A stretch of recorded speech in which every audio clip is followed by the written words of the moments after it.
Hello everyone, welcome back to the channel. So today we are going to do postmodernism. ठीक है, postmodernism as a moment हम लोग करने जा रहे हैं. तो चलिए बिना देर किए हुए हम स्टार्ट करते हैं. अपना आज का जो टॉपिक है postmodernism क्या है, is a broad movement and that developed in the mid to late 20th century. ठीक है, mid to late 20th century यानी कि जो है ये 1945 क्या है, 1945 से लेकर टिल नाउ अभी तक जो चल रहा है ये सब क्या है, ये हमारा पोस्ट मॉडर्न एज ही चल रही है. ठीक है, 1945 से ये स्टार्ट होगी आफ्टर मॉडर्निज्म. तो उसके बाद जो है across philosophy the arts architecture criticism marking a departure from modernism. ठीक है, मॉडर्निस्ट से अलग होकर अलग सोच रखकर जो है पोस्ट मॉडर्न मूवमेंट आई और इनकी एक अलग ही थ्योरी थी. Postmodernism tends to be defined either as the period after modernism कहते हैं हम इनको, और as a condition whereby established virtues are rapidly eroded and new technological advances.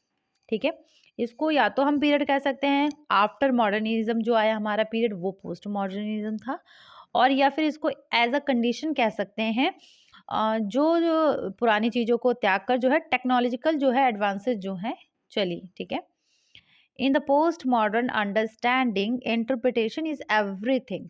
Reality only comes into being through our interpretations of what world means to us individually. तो यहाँ पर ये कहना चाह रहे हैं कि जो पोस्ट मॉडर्निज्म थी वो हमारी अंडरस्टैंडिंग है चीज़ों को.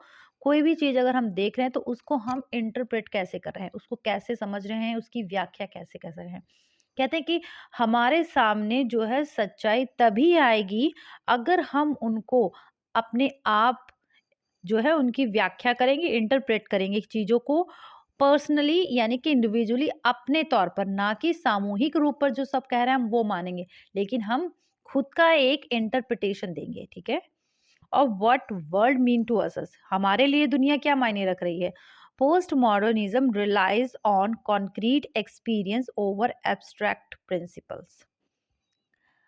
पोस्ट मॉडर्निज्म क्या कहता है कि ये जो थे कॉन्क्रीट एक्सपीरियंस यानी कि जो उनका अनुभव है ये उनको ज़्यादा तवज्जो देते थे, ना कि एब्स्ट्रैक्ट प्रिंसिपल्स यानी कि जो पहले से चीज़ें बनी आई हैं उनको मानने की बजाय ये कहते थे तुमने जो एक्सपीरियंस किया है हम उसको मानेंगे, जो तुम फील कर रहे हो, जो तुम महसूस कर रहे हो, जो तुम देख रहे हो, उससे तुम क्या समझ रहे हो तो उसका एक्सपीरियंस मानो. ठीक है, ना कि वो कि जो तुमको बता दिया गया है ना, एब्स्ट्रैक्ट प्रिंसिपल्स. एब्स्ट्रैक्ट का क्या मतलब होता है, अमूर्त, जो सिर्फ सुनी गई चीज है, तुमने उसको एक्सपीरियंस नहीं किया, उसको जाना नहीं है ना, तो उसको छोड़ के जो तुम फील कर रहे हो, जो तुम खुद स्वयं जो है चीजों को देख रहे हो, अनुभव कर रहे हो, उसको मानो.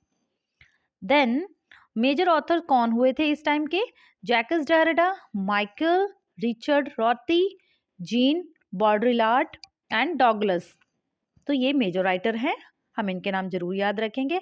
आफ्टर दैट जो कि अगर हम बात करें यहाँ पे जो इनका वर्क था उसके की फीचर्स क्या थे, है ना, एलिमेंट्स क्या थे. जैसे हमने मॉडर्निज्म में जाना कि निहिलिज्म था, अवंट गार्डे था, और क्या था, सररियलिज्म था, इमोइज्म था, सिंबोलिज्म था, ये जैसे कि किसमें थे, मॉडर्निज्म में. अब यहाँ पोस्ट मॉडर्निज्म में क्या चीज़ें निकल कर आई हम देखेंगे, आयरनी है, एब्सर्डिटी है, इनके वर्क में एब्सर्ड है. ठीक है, प्लेफुलनेस है, ब्लैक ह्यूमर है वर्क में. ब्लैक ह्यूमर क्या हो गया, treating serious subjects as a joke, कोई सीरियस मुद्दा ले लो उसको जोक बना दो. Sometimes with emotionally distant authors. उसके बाद है पेस्टीज. पेस्टीज क्या होता है, जब हम डिफरेंट जॉनरेज जो होते हैं उनको मिक्स कर देते हैं, that is called pastries. Metafiction. Metafiction ऐसा वर्क होता है जिसमें जो वो खुद का ही नेचर बता देता है कि मैं कैसा वर्क हूँ.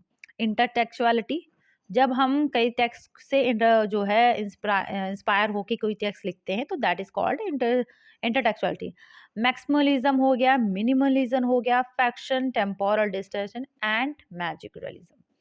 तो ये उस टाइम के जो वर्क थे, उसमें जो है ये एलिमेंट्स देखने को मिलते थे। तो ये सारे एलिमेंट जो है एग्ज़ाम पॉइंट ऑफ व्यू से बहुत ज़्यादा इम्पोर्टेंट है, एमसीक्यूज़ यहाँ से बहुत ज़्यादा बनते हैं। तो चलिए फ्रेंड्स, मैं आशा करती हूँ आपका जो आज का ये टॉपिक है, ये मोमेंट है, आपको पसंद आई होगी। मिलते हैं नेक्स्ट वीडियो में एक नए टॉपिक के साथ, तब तक के लिए पढ़ते रहें, मुस्कुराते